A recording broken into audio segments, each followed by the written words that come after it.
जय हिंद स्टूडेंट्स, कैसे हैं आप सभी लोग। उम्मीद करता हूं सभी बहुत ही बढ़िया होंगे। आज है 16 नवंबर 2024 और आज के द हिंदू न्यूज़पेपर और एडिटोरियल एनालिसिस को हम डिटेल में कवर करने वाले हैं। आपको करना क्या है, आपको ईयरफोन लगाना है और फ्री टाइम पे अपने या वॉक करते करते या खाना खाते खाते इस लेक्चर को जो है वो सुनना है। अच्छा, एक चीज़ और मैंने आप लोग के लिए करी है कि लेक्चर में जैसे ही मैं टॉपिक खत्म करूंगा उसके बाद आपको एक स्लाइड शो करूंगा जहां पर उस टॉपिक से रिलेटेड बहुत ही शॉर्ट नोट्स जो है वो स्क्रीन पर आपको दिख जाएंगे। इसके अलावा हम लोग अपने एक अलग से समरी प्रोवाइड कराते हैं हमारे टेलीग्राम के चैनल पर, जिसको आप ज्वाइन कर सकते हैं, जिसकी लिंक नीचे डिस्क्रिप्शन पर आपको मिल जाएगी। और एक और इम्पॉर्टेंट चीज़, ये जो सेशन जो है गाइज, इसको अगर आप रेगुलरली फॉलो करते हैं तो आपको मिल सकता है 8,000 रुपीज़ की वर्थ, मतलब 8,000 वर्थ की बुक्स अपने घर पर डिलीवर करवाने का मौका। क्योंकि 1,000 सब्सक्राइबर्स होते सही थी हम जो है वो बुक्स डिलीवर करवाएंगे। तो आप लाइक का बटन जरूर हिट करें, चैनल सब्सक्राइब नहीं किया है तो चैनल सब्सक्राइब करें। तो इस चैनल पे आपको पढ़ाई के साथ साथ काफ़ी सारे गिव अवेज भी रेगुलर बेसिस पर, रेगुलर इंटरवल पर मिलते रहेंगे। तो चलो बिना समय वेस्ट किए सेशन को जो है वो स्टार्ट करते हैं। तो देखो, ये वाला जो टॉपिक है, ये टॉपिक क्लाइमेट फाइनेंस के स्टैंड्स के पॉइंट ऑफ व्यू से काफ़ी इंपॉर्टेंट है और ये जीएस पेपर 2 जीएस पेपर 3 दोनों पॉइंट ऑफ व्यू से इंपॉर्टेंट है। क्लाइमेट फाइनेंस होता क्या है, तो सबसे पहले समझते हैं इस चीज़ को। तो क्लाइमेट फाइनेंस एक तरह का फाइनेंशियल सपोर्ट है जो डेवलप्ड कंट्रीज, डेवलपिंग कंट्रीज को देती हैं ताकि वो रिन्यूएबल एनर्जी पर शिफ्ट कर सकें और फॉसिल फ्यूल का यूज कम कर सकें। ये पेरिस एग्रीमेंट के प्रिंसिपल के अकॉर्डिंग यूनी डायरेक्शनल होना चाहिए, यानी डेवलप कंट्रीज का ऑब्लिगेशन है फंड्स प्रोवाइड कराना डेवलपिंग कंट्रीज को। तो ये क्लाइमेट फाइनेंस क्या है, ये क्लियर हुआ। दूसरा पॉइंट, अब बात करते हैं इंडिया के स्टैंड की कॉन्फ्रेंस ऑफ पार्टी 29 में, जो कि बाकू में हुई थी। इंडिया के लीड नेगोशिएटर नरेश पाल गनवार, इन्होंने क्लियर कर दिया है कि क्लाइमेट फाइनेंस को इन्वेस्टमेंट गोल नहीं माना जाना चाहिए।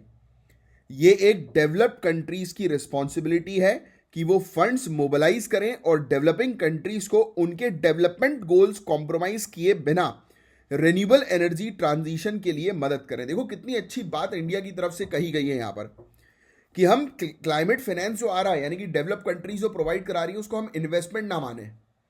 वो तो एक बेसिकली सपोर्ट है, ये एक बेसिकली ऐसी चीज है क्योंकि डेवलप कंट्रीज ने तो इंडस्ट्रियलाइजेशन करके अपना पैसा कमा लिया है एनवायरमेंट को खत्म करके। तो डेवलपिंग कंट्री इसको इन्वेस्टमेंट ना माने, इसकी जगह डेवलपिंग कंट्रीज खुद प्रयास करे फंड्स मतलब लगाने का, यानी कि डेवलपिंग कंट्रीज अपनी तरफ से भी फंड्स लगाएं और ये उनको एक एडिशनल सपोर्ट जो है वो मिलेगा डेवलप कंट्रीज की तरफ से। तो डेवलपिंग कंट्रीज को सिर्फ इसके ऊपर डिपेंडेंट होने की आवश्यकता नहीं है, ये इंडिया ने बताया, बहुत अच्छी बात है। अब बात होती है नए फाइनेंशियल टारगेट्स की।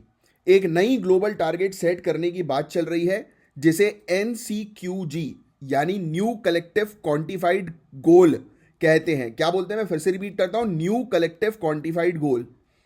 ये target 5 to 6.8 trillion US dollar का है 2030 तक का, जो डेवलपिंग कंट्रीज की रिन्यूएबल एनर्जी और डेवलपमेंट की नीड्स को एड्रेस करेगा। तो ये थोड़ा सा ध्यान में रखना है कि 2030 तक 5 से 6.8 ट्रिलियन यूएस डॉलर का टारगेट है कि 5 से 6-7 ट्रिलियन यूएस डॉलर जो है 2030 तक जो है वो इस फंड्स में जो है वो लेकर आना है। तो ये फैक्ट थोड़ा सा ध्यान में रखिएगा। नेक्स्ट, पर क्या पुराने कमिटमेंट्स फुलफिल किए गए हैं, तो आपको बता दें नहीं। 2009 में एक कमिटमेंट किया गया था कि 2020 से लेकर 2025 तक हर साल 100 बिलियन यूएस डॉलर दिए जाएंगे। ये टारगेट 2022 तक फुलफिल नहीं किया गया। इंडिया और दूसरी डेवलपिंग कंट्रीज की अब डिमांड है कि डेवलप कंट्रीज अपने कमिटमेंट्स को सीरियसली लें और नए फाइनेंशियल गोल्स को और एक्सपैंड करें। अब ये यूपीएससी के लिए इंपॉर्टेंट क्यों है, तो आपको बता दें, जीएस पेपर 2 में आपसे इंटरनेशनल रिलेशंस के कॉन्टेक्स्ट में ये पूछा जा सकता है कि ये इंडिया की क्लाइमेट डिप्लोमेसी और ग्लोबल फोरम्स में एक्टिव पार्टिसिपेशन का एक एग्जाम्पल है, तो आप ये यूज कर सकते हैं। इवन जीएस पेपर 3 में एनवायरमेंट और इकोलॉजी के एंगल से इसको समझना जरूरी है, जैसे रिन्यूएबल एनर्जी का ट्रांजिशन हमें करना है और पेरिस एग्रीमेंट्स के गोल। अब देखो, ये कुछ नोट्स हैं जो आप मेंशन जो है वो कर सकते हो, जैसे कि क्लाइमेट फाइनेंस की डेफिनेशन कि it is a financial support from developed to developing countries for renewable energy and reducing fossil fuels dependency, जो मैंने अभी आपको बताया। और सेकंड, क्लाइमेट फाइनेंस जो है वो एक इन्वेस्टमेंट गोल नहीं है, बट डेवलप्ड जो नेशंस है उनका ऑब्लिगेशन है पेरिस एग्रीमेंट के तहत। और 5 to 6.8 ट्रिलियन यूएस डॉलर 2030 तक रिन्यूएबल एनर्जी ट्रांजिशन के लिए और डेवलपमेंट के लिए रखना ये टारगेट है। और 100 billion US dollar per year का कमिटमेंट 2020 से 25 का था, जो 2022 तक ही सिर्फ फुलफिल हो पाया, उसके बाद नहीं हुआ, और 2022 में भी नहीं हुआ था वैसे तो वो। तो this is the main issue. So I hope कि ये टॉपिक आपको अच्छे से जो है वो क्लियर हुआ होगा। और अब आपको देखो, मैं बिल्कुल शॉर्ट प्रिसाइज नोट भी उस टॉपिक से रिलेटेड दे रहा हूं, तो आपको और अच्छा लगेगा।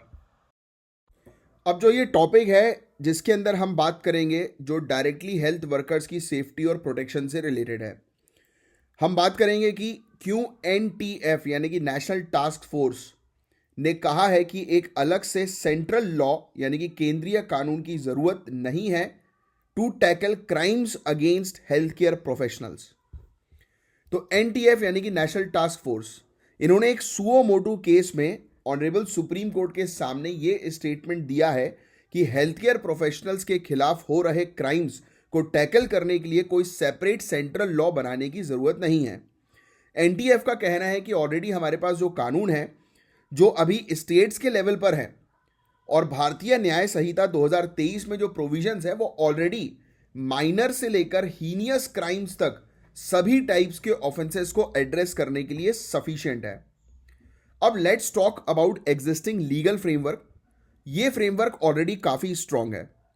आज की डेट में 24 स्टेट्स में ऐसे स्पेसिफिक कानून हैं जो हेल्थ केयर वर्कर्स के अगेंस्ट वायलेंस को प्रिवेंट करने के लिए बनाए गए हैं। ये कानून उन्हें प्रोटेक्शन देते हैं जब कोई उनके साथ फिजिकल वायलेंस या अब्यूज करता है। भारतीय न्याय संहिता 2023 में भी सीरियस क्राइम्स के लिए प्रोविजंस हैं। ये प्रोविजंस ऐसे केसेस को हैंडल करने के लिए डिजाइन किए जाते हैं जहां हेल्थ केयर वर्कर्स को मेजर हार्म या वायलेंस फेस करना पड़ता है। कुछ स्टेट्स ने रिसेंटली एडिशनल बिल्स भी इंट्रोड्यूस किए हैं जो स्पेसिफिकली हेल्थ केयर प्रोफेशनल्स के अगेंस्ट वायलेंस को एड्रेस करता है। NTF का यह कहना है कि जो एग्जिस्टिंग लॉज हैं वो माइनर ऑफेंसेस से लेकर मेजर क्राइम्स तक सब कुछ कवर करता है। अगर कोई हेल्थ केयर प्रोफेशनल्स को डेली लाइफ में छोटे क्राइम्स का सामना करना पड़ रहा है या कोई सीवियर इंसिडेंट हो रहा है, तो ये एग्जिस्टिंग लॉज ही उनको हैंडल करने के लिए काफी हैं। NTF का फोकस ये है कि इन लॉज को इंप्लीमेंट करते वक्त जो इन्फोर्समेंट मैकेनिज्म है, यानी कि उनको लागू करने का जो इंस्टीट्यूशन है, उनको और मजबूत किया जाए। ये जरूरी है ताकि कानून का प्रॉपर इंप्लीमेंटेशन हो सके और हेल्थ केयर प्रोफेशनल्स को अपने काम को बिना किसी डर के करने का मौका मिले। तो ओवरऑल NTF ने यह क्लियर कर दिया है कि कोई अलग कानून बनाने की आवश्यकता नहीं है।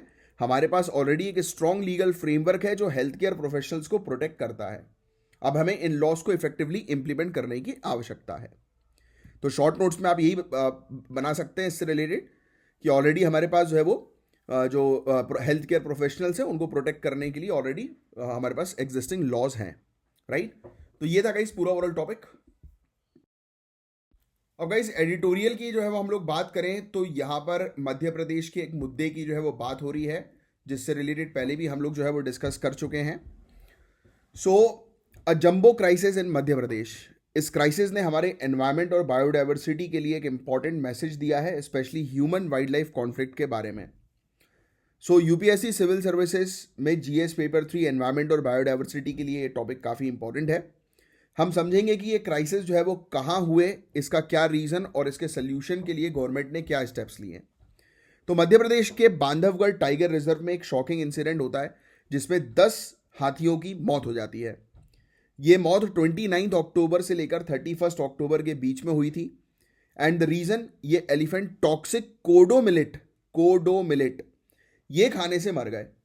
कोडो मिलेट एक टाइप का ग्रेन होता है, अनाज होता है, और इसमें एक फंगस लगा था जो एलिफेंट्स के लिए डेडली साबित हुआ। ये इंसिडेंट हमें ये बताता है कि वाइल्ड एनिमल्स के लिए फूड सोर्सेस कितने ज़्यादा इंपॉर्टेंट होते हैं। अगर उनको कंटामिनेटेड फूड मिलता है तो उनकी लाइफ डेंजर में आ सकती है। अब बात करते हैं उस फंगस के बारे में जो कोडो मिलेट में था। ये फंगस एक डेंजरस जहर प्रोड्यूस करता है जो एलिफेंट के लिए घातक हो सकता है। जब एलिफेंट्स ने ये मिलेट खाया तो उनकी बॉडी में पॉइजन स्प्रेड हो गया और उनकी डेथ हो गई। ये एक रिमाइंडर है कि ह्यूमन एक्टिविटीज जैसे कि फार्मिंग और फूड कल्टीवेशन का वाइल्ड लाइफ पर डायरेक्ट इम्पैक्ट पड़ सकता है। हमें क्रॉप्स की क्वालिटी और सेफ्टी पे ज़्यादा फोकस करना होगा। ये इंसिडेंट सिर्फ एक एलिफेंट डेथ का केस नहीं है, ये एक बड़ा सिग्नल है कि हमारे और वाइल्ड लाइफ के बीच को एग्जिस्टेंस का प्रॉब्लम बढ़ रहा है। जब वाइल्ड एनिमल्स अपनी नेचुरल हैबिटेट से निकलकर ह्यूमन सेटलमेंट्स के आसपास आते हैं तो उनके लिए फूड सोर्सेस और सेफ्टी प्रॉब्लम्स बढ़ जाती हैं। इसलिए वाइल्ड लाइफ कंजर्वेशन और ह्यूमन वाइल्ड लाइफ कॉन्फ्लिक्ट को टैकल करना बहुत ज़रूरी हो गया है। इस स्ट्रेटजी के बाद गवर्नमेंट ने कुछ इंपॉर्टेंट स्टेप्स लिए हैं। गवर्नमेंट कोडो मिलेट जैसे क्रॉप्स के कल्टीवेशन पर स्ट्रिक्ट रूल्स रेगुलेशंस लगा रही है और अवेयरनेस कैंपेन जो है वो चला रही है ताकि लोग समझ सकें कि वाइल्ड एनिमल्स को टॉक्सिक फूड ना देने के लिए क्या प्रिकॉशंस लेने चाहिए। गवर्नमेंट का ये प्रयास जो है वो वाइल्ड लाइफ प्रोटेक्शन के लिए काफ़ी इंपॉर्टेंट है, लेकिन अब हम सबको मिलके इस प्रॉब्लम को सॉल्व करना पड़ेगा। बांधवगढ़ टाइगर रिजर्व में एलिफेंट की पॉपुलेशन काफ़ी बढ़ गई है और ये इंक्रीजिंग पॉपुलेशन मैनेजमेंट का एक बड़ा चैलेंज है। जब एलिफेंट ज़्यादा हो जाते हैं तो फूड रिसोर्सेज और हैबिटेट पे प्रेशर बनता है जो कि उनकी सर्वाइवल के लिए हार्मफुल हो सकता है। ये हमें ये बताता है कि एलिफेंट मैनेजमेंट और कंजर्वेशन को एक स्ट्रक्चर्ड अप्रोच की आवश्यकता है। इस क्राइसिस को देखते हुए ये बहुत ज़रूरी है कि कोऑर्डिनेटेड कंजर्वेशन एफर्ट्स हो ताकि एलिफेंट्स और उनके हैबिटेट को प्रोटेक्ट किया जा सके। एलिफेंट हैबिटेट्स का प्रोटेक्शन और ह्यूमन वाइल्ड लाइफ कॉन्फ्लिक्ट को रिड्यूस करना, ये दोनों काफ़ी ज़रूरी चीज़ें हैं। अगर हमें वाइल्ड लाइफ कंजर्वेशन को इफेक्टिवली मैनेज करना है तो लोकल कम्युनिटीज, गवर्नमेंट और कंजर्वेशनिस्ट को मिलकर काम करना होगा। पब्लिक अवेयरनेस भी एक इंपॉर्टेंट एस्पेक्ट है। लोगों को यह समझना होगा कि वाइल्ड एनिमल्स को खाना देना उनके लिए डेंजरस हो सकता है। अगर ह्यूमन वाइल्ड एनिमल्स को फूड सोर्सेस को उनके फूड सोर्सेस में इंटरफियर करते हैं तो उसका नेगेटिव इंपैक्ट वाइल्ड लाइफ पर देखने को पड़ेगा। इसलिए एजुकेशन और अवेयरनेस कैंपेन को ज़्यादा इफेक्टिव बनाना चाहिए ताकि ह्यूमन एक्टिविटीज़ वाइल्ड लाइफ को हार्म ना करे। सो ये एक ओवरव्यू था जंबो क्राइसिस के बारे में जो मध्य प्रदेश के बांधवगढ़ टाइगर रिजर्व में रिसेंटली हुआ। इस इंसिडेंट से हमें यह सीखने को मिलता है कि ह्यूमन वाइल्ड लाइफ कॉन्फ्लिक्ट को ध्यान में रखते हुए प्रॉपर कंजर्वेशन एफर्ट्स लेने की आवश्यकता है और पब्लिक अवेयरनेस को बूस्ट करना बहुत ज़्यादा ज़रूरी है। तो ये शॉर्ट नोट्स हैं जो आप मेंशन जो है वो कर सकते हो अपने पास कि 10 एलिफेंट की डेथ हुई है क्या खाकर, कोडो मिलेट को खाकर बांधवगढ़ टाइगर रिजर्व में। और ये मिलेट जो थे उसमें एक हार्मफुल फंगस था जिसमें से जहर रिलीज हुआ। और ये क्यों हो रहा है? क्योंकि ह्यूमन वाइल्ड लाइफ कॉन्फ्लिक्ट के चैलेंजेस बढ़ रहे हैं, मतलब इसने ये भी हाईलाइट किया। और गवर्नमेंट ने क्या रिस्पॉन्स किया, तो इन्होंने रेगुलेशन लगा दिया कोडो के कल्टीवेशन पर और अवेयरनेस कैंपेन भी शुरू किया सेफ्टी के लिए। और आज की डेट में एलिफेंट पॉपुलेशन जो बढ़ रही है उसको मैनेज करना ज़रूरी है और उनकी जो आवास है, हैबिटेट है, उसको प्रोटेक्ट करना ज़रूरी है। और इम्पॉर्टेंट ये है कि लोगों को एजुकेट करें, पब्लिक को अवेयर करें, राइट। और ये बताएं कि भाई पब्लिक जो है वो वाइल्ड एनिमल्स को फीड ना करें, उनको खिलाए पिलाए नहीं। तो होपफुली ये टॉपिक अच्छे समझ में आया होगा। अब बात करेंगे एक इंपॉर्टेंट पॉलिटिकल इवेंट के बारे में जो श्रीलंका में हुआ, एनपीपी की रिसाउंडिंग विक्ट्री। हम इसको समझने की कोशिश करेंगे और उससे इंडियन कॉन्स्टिट्यूशन के कॉन्टेक्स्ट में कैसे रिलेट किया जा सकता है ये भी डिस्कस करेंगे। तो आइए स्टार्ट करते हैं। तो पहले हम बात करेंगे श्रीलंका की रीसेंट पार्लियामेंट्री इलेक्शन के बारे में। श्रीलंका की जेवीपी यानी कि Janatha Vimukthi Peramuna led National People Power NPP coalition ने, यानी कि जेवीपी और एनपीपी ये दो पॉलिटिकल पार्टीज हैं, इन्होंने गठबंधन किया, कोलाइड किया, यानी कि कोलिशन हुआ इनका। इन दोनों ने अपने इलेक्शन में एक हिस्टोरिक जीत हासिल की है। ये इलेक्शन 225 मेंबर लेजिस्लेचर में हुआ था और एनपीपी को मिल गया था एक 2/3 मेजॉरिटी, यानी टोटल 159 सीट्स।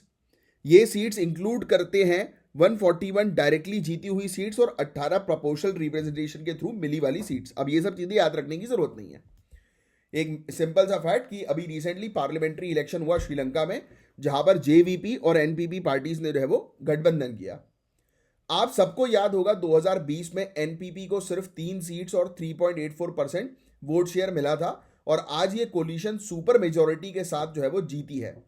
ये एक मैसिव पॉलिटिकल शिफ्ट है जो श्रीलंका के पॉलिटिक्स में एक सिग्निफिकेंट चेंज का सिग्नल देता है। इसका मतलब है श्रीलंकन लोग एक बड़े चेंज के लिए रेडी हैं। तो अब ये सब चीज़ें याद रखने की ज़रूरत नहीं है, बट सिर्फ सुनो आप कि भाई इस प्रकार की चीज़ें हम लोग को देखने को मिल रही, क्योंकि श्रीलंका हमारा नेबर है। एनपीपी की विक्ट्री सिर्फ एक रीजन तक सीमित नहीं थी। उन्होंने जाफना, वानी, बेटिकालोआ, नुवारा, इलिया और दूसरे एरियाज में भी अपनी स्ट्रॉन्ग प्रेजेंस दिखाई है। इससे यह क्लियर होता है कि श्रीलंका के लोग में अब एक नई पॉलिटिकल वेव चल रही है। यह इवेंट डायरेक्टली रिलेट करता है जीएस पेपर 2 के टॉपिक से। अब देखो, Indian constitution, historical underpinnings, evolution, features, amendment, significant provisions और बेसिक स्ट्रक्चर से है ये। अब ये क्यों है, और इवन इंटरनेशनल रिलेशन से। तो सबसे पहले तो श्रीलंका में इलेक्शंस के थ्रू पॉलिटिकल शिफ्ट देखा गया। वैसे ही हमारे इंडियन कॉन्स्टिट्यूशन में डेमोक्रेसी और इलेक्टोरल सिस्टम का भी एक सिग्निफिकेंट रोल है। जैसे श्रीलंका में कोलिशन पॉलिटिक्स का इंपॉर्टेंस बढ़ रहा है, वैसे ही इंडिया में भी कोलिशन गवर्नमेंट का रोल इंपॉर्टेंट हो चुका है, especially in states like Maharashtra, Bihar etcetera. Coalition politics की बात करें तो हमें यह समझना जरूरी है कि यह सिस्टम किस तरह से डेमोक्रेटिक प्रोसेस को इन्फ्लुएंस करता है। इंडिया में भी हमने देखा है कि कोलिशन गवर्नमेंट्स का रोल बढ़ गया है। जैसे कि 1990s में जब मल्टी रीजनल पार्टीज ने मिलकर गवर्नमेंट बनाई थी। जैसे श्रीलंका में एक बदलाव का सिग्नल है, वैसे ही हमारे कॉन्स्टिट्यूशन में भी अमेंडमेंट्स होते रहते हैं जो पॉलिटिकल सिस्टम को इवॉल्व करते हैं। जैसे कॉन्स्टिट्यूशन में आर्टिकल 368 से लेकर आर्टिकल 352 तक इंपॉर्टेंट प्रोविजन देखने को मिलते हैं जो इंडियन डेमोक्रेसी को गाइड करते हैं। हमने सुप्रीम कोर्ट का फेमस बेसिक स्ट्रक्चर डॉक्ट्रिन जो है वो पढ़ा है पहले, जिसमें यह कहा गया था कि कॉन्स्टिट्यूशन का बेसिक स्ट्रक्चर चेंज नहीं किया जा सकता। ये श्रीलंका की सिचुएशन से रिलेटेड है, क्योंकि जब किसी कंट्री में पॉलिटिकल शिफ्ट होते हैं तो उनका इंपैक्ट उनके कॉन्स्टिट्यूशनल फ्रेमवर्क पर पड़ता है। अब इस टॉपिक में ज़्यादा कुछ था नहीं इंपॉर्टेंट ध्यान में रखने के लिए, बट एक सिमिलैरिटी हम लोग को श्रीलंका और इंडिया की पॉलिटिक्स में देखने को मिल रही है, बस वो एक आपको आइडिया रखना है। तो श्रीलंका के रिसेंट इलेक्शन में हमने ये सीखा कि एक डेमोक्रेटिक कंट्री में इलेक्शंस और कोलिशन पॉलिटिक्स का कितना बड़ा रोल है, राइट। तो ये यूपीएससी के पर्सपेक्टिव से इसको समझना बहुत ज़्यादा ज़रूरी था, और इंडियन कॉन्स्टिट्यूशन और इंडियन पॉलिटिकल सिस्टम के साथ इसको थोड़ा सा रिलेट बस के पॉइंट ऑफ व्यू से देखना था। अब जैसे कि जेवीपी लेड एनपीपी कोलिशन हम लोग को देखने को मिला श्रीलंका के अंदर, बस इतना ध्यान में रखो। अब कितनी सीट्स उन्होंने जीती है वो सब याद रखने की जरूरत नहीं है, बट एक आइडिया के लिए 225 में से 159 सीट्स इन्होंने जीती है। विक्ट्री ने हाईलाइट किया कि भाई कोलिशन पॉलिटिक्स डेमोक्रेसी में देखने को मिल रही है और इसका शासन में, गवर्नेंस में एक इंपैक्ट देखने को मिलेगा। ये नोट्स बना लेना। और इलेक्टोरल प्रोसेस जो है वो श्रीलंका के अंदर उसको कंपेयर किया जा सकता है इंडियन डेमोक्रेटिक फ्रेमवर्क के साथ। कोलिशन पॉलिटिक्स जो है वो एक इंपॉर्टेंट फीचर है इंडिया के अंदर, और जो कि 1990 से हम लोग को देखने को मिल रहा है। और कॉन्स्टिट्यूशन के प्रोविजंस जो है, जैसे आर्टिकल 368 अमेंडमेंट हुआ या आर्टिकल 352 हुआ इमरजेंसी, तो ये पॉलिटिकल चेंजेस इंडिया में कैसे उसको गाइड करता है। बेसिक स्ट्रक्चर डॉक्ट्रिन जो है वो इंडियन कॉन्स्टिट्यूशन की इंश्योर करती है कि फंडामेंटल प्रिंसिपल्स को जो है वो ऑल्टर नहीं किया जा सकता। तो बस यही चीज़ें थी। वैसे तो मेरे हिसाब से तो नोट्स ना बना दो ठीक है, क्योंकि इसके उतने नोट्स बनाने की आवश्यकता नहीं है। एक बेसिक आइडिया होना चाहिए कि भाई अभी आज की डेट में श्रीलंका के अंदर कोलिशन गवर्नमेंट हम लोग को देखने को मिल रही है, बस that's it. So GS paper 2 से रिलेटेड ये एडिटोरियल है। इंडिया को एक globally recognised public policy school की आवश्यकता है। तो ये है हमारा टॉपिक। सो आप सबको पता है कि पब्लिक पॉलिसी किस तरह से गवर्नेंस को शेप करती है। बेटर पॉलिसी होगी तो अच्छा शासन होगा, यस।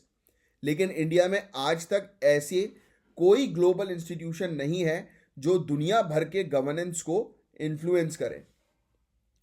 मतलब हमारे यहाँ पर कोई ऐसा इंस्टीट्यूट नहीं है जो पूरे दुनिया भर के जो गवर्नेंस करे दुनिया भर को, यानी कि रेगुलेट करे। जैसे यूनाइटेड नेशंस हमें देखने को मिलता है कि पूरे दुनिया भर को रेगुलेट करता है, तो हमारे यहाँ भी एक ऐसा डिपार्टमेंट होना चाहिए, इंस्टीट्यूशन होना चाहिए जो रिकमेंडेशन दे कि दुनिया के रूल्स कैसे चलने चाहिए, यानी कि पूरी हर जगह पर रूल्स, एक यूनिवर्सल रूल कैसे होने चाहिए। तो चलिए इस टॉपिक को समझते हैं काफ़ी अच्छे से, बहुत इंपॉर्टेंट टॉपिक है। तो इंडिया दुनिया का सबसे बड़ा डेमोक्रेसी है, आप जानते हैं इसके बारे में, लेकिन फिर भी इंडिया के पास कोई globally recognised public policy institution नहीं है। अगर आप कंपेयर करें तो यूएसए में हार्वर्ड कैनेडी स्कूल और यूके में लंदन स्कूल ऑफ इकोनॉमिक्स जैसे इंस्टीट्यूशन है जो ग्लोबल गवर्नेंस और पॉलिसी शेपिंग में इंपॉर्टेंट रोल प्ले करते हैं। लेकिन इंडिया के पास ऐसा कोई इंस्टीट्यूशन नहीं है जो ग्लोबल स्टेज पर इंडिया को रिप्रेजेंट करे। अब बात करते हैं कुछ स्ट्रक्चरल इश्यूज के बारे में जो इंडियन पॉलिसी मेकिंग में प्रॉब्लम क्रिएट करते हैं। इंडिया में डिसीजन मेकिंग पावर ज्यादातर एग्जीक्यूटिव के पास कॉन्सेंट्रेटेड है, यानी कि पॉलिटिकल एलीट जो हैं वो ज्यादा डिसीजन लेते हैं। इसका मतलब है कि एकेडमिक एक्सपर्ट, सिविल सोसाइटी और पॉलिसी कमेंटेटर्स को ज्यादा इन्फ्लुएंस का मौका नहीं मिलता। भारतीय लेजिस्लेचर का रोल पॉलिसी मेकिंग में काफी लिमिटेड है, जबकि दूसरी डेमोक्रेटिक कंट्रीज में लेजिस्लेचर का रोल जो है वो ज्यादा होता है। इंडिया में हर रिजीम चेंज के साथ पॉलिसी चेंज हो जाती है। जो रिजीम चेंज मतलब हर गवर्नमेंट चेंज होने के साथ साथ पॉलिसी चेंज होती है इंडिया के अंदर, जो गवर्नेंस को अनस्टेबल बनाता है। जब एक नई गवर्नमेंट आती है तो पुरानी पॉलिसीज को बदल दिया जाता है, लेकिन डेवलप्ड कंट्रीज में थिंक टैंक्स और एडवोकेसी ग्रुप्स का इन्फ्लुएंस पॉलिटिक्स के रिजीम चेंज के बाद भी बना रहता है। अब बात करते हैं इंडिया को पॉलिसी एजुकेशन में नए अप्रोच की जरूरत क्यों है। तो वेस्टर्न कंट्रीज में जो पॉलिसी स्कूल होते हैं वो फॉर्मल और स्टैंडर्डाइज अप्रोच पे फोकस करते हैं, लेकिन इंडिया का पॉलिटिकल लैंडस्केप अलग है। यहां informal networks, personalize decision making और रीजनल डिफरेंसेस का भी रोल होता है। तो इंडिया को अपने यूनिक स्ट्रक्चर को समझने वाली पॉलिसी स्कूल की जरूरत है। तो अगर इंडिया को अपने पब्लिक पॉलिसी स्कूल बनाती है इंडिया, तो उसमें क्या फीचर होने चाहिए। तो स्कूल को स्टूडेंट्स को ट्रेडिशनल पॉलिसी मेकिंग स्किल्स देनी चाहिए और इंडिया के स्पेसिफिक पॉलिटिकल सिस्टम को समझने का मौका देना चाहिए। पॉलिसी स्कूल को इनफॉर्मल नेटवर्क्स को समझना भी जरूरी है, क्योंकि ये नेटवर्क इंडिया में डिसीजन मेकिंग में बहुत इंपॉर्टेंट रोल प्ले करते हैं। पॉलिसी स्कूल को political parties, bureaucracy, media, academia के बीच में पार्टनरशिप प्रमोट करनी चाहिए, ताकि एक स्टेबल पॉलिसी इकोसिस्टम जो है वो बन सके। इस स्कूल का फोकस ये होना चाहिए कि स्टूडेंट्स को नॉन पार्टीशन प्रोफेशनल्स बनाया जाए, जो किसी भी पॉलिटिकल रिजीम के अंदर गवर्नेंस में कंट्रीब्यूट कर सके। यानी कि स्टूडेंट जो है वो किसी पॉलिटिकल पार्टी को फेवर ना करे, सिर्फ पॉलिसीज पर फोकस करे। जो कि आज आप लोग सिविल सर्विसेज की तैयारी कर रहे हो तो आपका फोकस जो है वो सिर्फ किस पे होता है, पॉलिसीज पे होता है, ना कि आपका फोकस पॉलिटिकल पार्टीज पे। उस पे भी रहता है नो डाउट, बट ज्यादा फोकस किस पे होना चाहिए कि बेटर पॉलिसीज पे। सो अब अगर ऐसे इंस्टीट्यूशन इंडिया में बनते हैं तो इसका ब्रॉडर इंपैक्ट क्या हो सकता है। तो ये पब्लिक पॉलिसी एजुकेशन को मजबूत करेगा और गवर्नेंस के साथ डीपर एंगेजमेंट करेगा। ऐसी इंस्टीट्यूशन दूसरे डेवलपिंग कंट्रीज को भी इंस्पायर करेगी कि अपने यहां भी ऐसे इंस्टीट्यूशन बनाए जाएं। इंडिया का ग्लोबल इन्फ्लुएंस इंक्रीज होगा और हम इंटरनेशनल पॉलिसी मेकिंग में अपनी वॉइस ज्यादा इफेक्टिव जो है वो रख सकेंगे। तो ये था एक काफी अच्छा टॉपिक कि इंडिया को globally recognised public policy school की जरूरत है। सो आपको क्या लगता है कि क्या इंडिया को अपनी पब्लिक पॉलिसी स्कूल बनानी चाहिए? तो कमेंट बॉक्स पे जरूर लिखकर जो है बताना, और ये काफी यूजफुल होगा पता है गवर्नेंस के लिए। अब देखो, अब शॉर्ट नोट्स है वो लिख लो आप। जैसे कि इंडिया के पास जो है वो globally recognised public policy school नहीं है। इंडिया के अंदर पावर जो है वो ज्यादातर एग्जीक्यूटिव्स के पास होती है और लिमिटेड इन्वॉल्वमेंट हम लोग को लेजिस्लेचर का पॉलिसी मेकिंग में देखने को मिलता है। पॉलिसी चेंजेस जो है वो फ्रीक्वेंटली, जैसे ही सरकार चेंज होती है तो पॉलिसी चेंज हो जाती है, जिसके कारण इंस्टेबिलिटी होती है। इंडिया का पॉलिटिकल लैंडस्केप जो है उसको पॉलिसी स्कूल की आवश्यकता है, जो ट्रेडिशनल पॉलिसी, इनफॉर्मल नेटवर्क और रीजनल डिफरेंसेस को समझे। और एक पब्लिक पॉलिसी स्कूल स्टैब्लिश करने की आवश्यकता है जो इंडिया के अंदर गवर्नेंस को बेटर करेगा, मजबूत करेगा और इंडिया के ग्लोबल इन्फ्लुएंस को जो है वो एनहांस करेगा। काफी इंपॉर्टेंट टॉपिक था गाइस ये।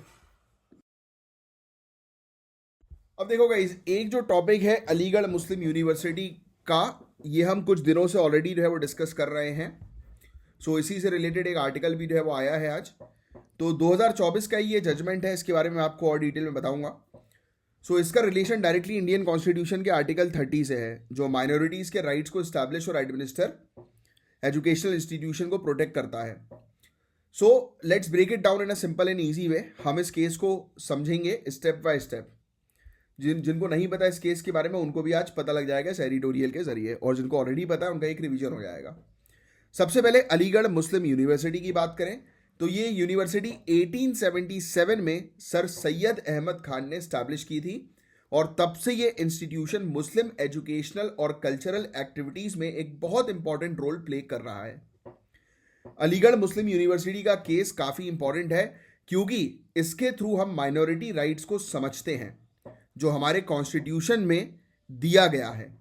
2024 में ऑनरेबल सुप्रीम कोर्ट का एक इंपॉर्टेंट डिसीजन आया था जिसमें एएमयू के माइनॉरिटी स्टेटस को लेकर पुरानी जजमेंट्स को रिकंसिडर किया गया। तो अब बात करते हैं एएमयू केस 2024 के जजमेंट की। इस केस में सुप्रीम कोर्ट ने 1967 का डिसीजन ओवरटर्न किया। 1967 में सुप्रीम कोर्ट ने कहा था कि एएमयू को मुस्लिम के द्वारा इस्टेब्लिश और एडमिनिस्टर नहीं किया गया था, लेकिन 2024 के जजमेंट के बाद एएमयू को फिर से मुस्लिम के द्वारा इस्टेब्लिश और एडमिनिस्टर होने वाला इंस्टीट्यूशन माना गया। जजमेंट में 7 जज की बेंचेस का डिसीजन आया था। इस जजमेंट ने 4:3 वोट के साथ 1981 रेफरेंस को जो है वो वैलिड मान लिया और 6:1 वोट के साथ 2019 रेफरेंस को भी वैलिड जो है वो मान लिया। अब ये सब चीजें याद रखने की आपको आवश्यकता नहीं है। अब जजमेंट के कुछ इंपॉर्टेंट पॉइंट्स। ये जजमेंट हमें ये बताता है कि कॉन्स्टिट्यूशन को इवॉल्व करना जरूरी है और पुरानी जजमेंट्स को ओवर रूल करना पड़ता है ताकि हमारी कॉन्स्टिट्यूशन एक लिविंग डॉक्यूमेंट बन सके जो टाइम के साथ बदलता रहे। जैसे मेनका गांधी 1978 और केएस पुट्टास्वामी 2017 केस में देखा गया। जजमेंट में माइनॉरिटी राइट्स के ऊपर भी फोकस दिया गया।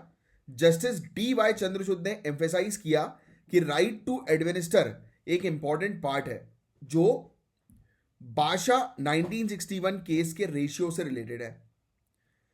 माइनॉरिटी इंस्टीट्यूशन को इंटेंट टू एडमिनिस्टर प्रूव करना पड़ता है।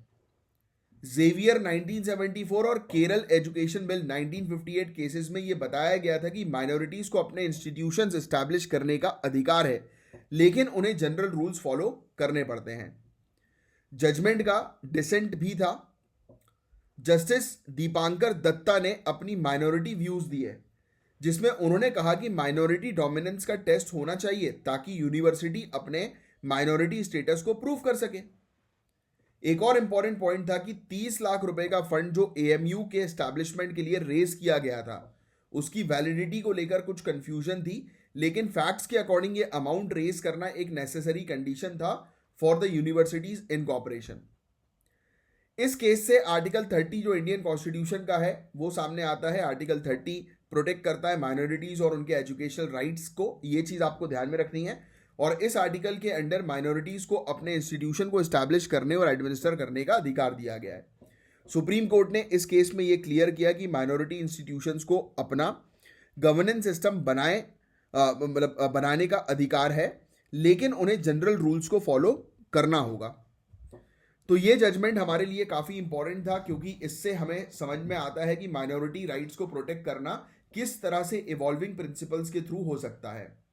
कॉन्स्टिट्यूशनल प्रोविजंस का इंटरप्रिटेशन टाइम के साथ बदलता है और सुप्रीम कोर्ट का रोल इस एवोल्यूशन में काफी इंपॉर्टेंट है। अब कुछ शॉर्ट नोट्स जो है वो लिख लो आप। तो सबसे पहला पॉइंट आप लिख सकते हो 2024 का एएमयू का केस। सुप्रीम कोर्ट ने 1967 के डिसीजन को ओवरटर्न किया, यानी कि खारिज किया, और ये कहा, यानी कि पलट दिया और ये कहा कि अलीगढ़ मुस्लिम यूनिवर्सिटी एक मुस्लिम माइनॉरिटी इंस्टीट्यूशन है। ये अभी लेटेस्ट अपडेट है। और आर्टिकल 30 के अंदर right to establish and administer educational institution है, तो ये तो आप पॉलिटी में मेंशन करते ही हो। फिर कॉन्स्टिट्यूशन जो है वो समय के अकॉर्डिंग इवॉल्व हुआ, इसलिए उसको लिविंग डॉक्यूमेंट हम लोग कहते हैं। और माइनॉरिटी इंस्टीट्यूशन को प्रूव करना पड़ता है कि वो मैनेज कर सकती है, एडमिनिस्टर कर सकती है अपने इंस्टीट्यूशन को, अपने माइनॉरिटी अधिकार को ध्यान में रखते हुए। और जस्टिस दीपांकर दत्त ने एक्सप्रेस किया डिसेंट, आर्ग्यू किया कि यूनिवर्सिटीज के पास जो है वो मतलब एक माइनॉरिटी स्टेटस क्लेम करने के लिए एक नियर एक्सक्लूसिव कम्युनल कैरेक्टर होना चाहिए। और सुप्रीम कोर्ट जो है उन्होंने अडॉप्ट किया अपनी अंडरस्टैंडिंग माइनॉरिटी राइट्स को लेकर वेरियस जजमेंट्स के थ्रू। तो ये सब Xavier judgment, Kerala education bill, ये सब हालांकि याद रखने की जरूरत नहीं, बट फिर भी थोड़ा ध्यान में रखना। ये डिसेंट वाला पॉइंट आई थिंक आपको शायद थोड़ा सा क्लियर नहीं हुआ होगा, तो उसको मैं अच्छे से और क्लियर कर दूं। तो ये दीपांकर जी जो है, दीपांकर दत्त जस्टिस, इन्होंने जो है वो ये चीज़ बोली है कि यार इनके व्यूज़ थोड़े से डिफरेंट थे। इन्होंने बोला कि अगर कोई भी एजुकेशनल इंस्टीट्यूशन अपना माइनॉरिटी स्टेटस क्लेम कर रहा है तो वो माइनॉरिटी है कि नहीं, वो कम्युनिटी से बिलोंग करता है कि नहीं, उसकी टेस्टिंग करनी पड़ेगी। तो बस ये उनके डिफरेंट व्यू थे, अलग व्यू, डिसेंट मतलब अलग view, different view, different opinion. तो बस ये था गाइस पूरा ओवरऑल टॉपिक। और जैसे कि आज सैटरडे है तो आज काफ़ी कम इंपॉर्टेंट न्यूज़ और टॉपिक्स हम लोग को जो है वो देखने को मिलते हैं। एंड तो बस इतना ही था आज। बस अपन ऑफ जो है वो करेंगे बस इतने में।